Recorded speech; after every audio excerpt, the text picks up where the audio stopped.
এ ফেরেশতা, এ জমিন, তোমরা যারা জমিন ধ্বংস করে দিতে চাও, আমি আল্লাহ দেখতেছি কেমন গুনাহ হইতেছে। যেই মানুষে আমি আল্লাহ এত আদর করে বানাইলাম, আসমান আল্লাহ বানাইছেন কুন ফায়াকুন বইলা, ফেরেশতা আল্লাহ বানাইছেন কুন ফায়াকুন বইলা, জমিন আল্লাহ বানাইছেন কুন ফায়াকুন বইলা, কিন্তু আমারে আপনারে আল্লাহ পাক কুন ফায়াকুন বইলা বানায় নাই। আমাকে আপনাকে যখন আল্লাহ বানাইছে, খালাকতু বিয়াদাইয়া, আল্লাহ বলে আমি আমার নিজের হাত দিয়া বান্দা বান্দিরে বানাইছি।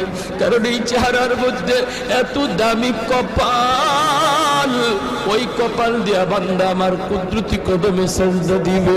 এই কপালটার এত দাম, এই কপাল কুন ফায়াকুন বললে হয় না, এই কপাল ফেরেশতাদের হাতে বানাইলেও হয় না, আমি আল্লাহ নিজের হাতে বানাইছি।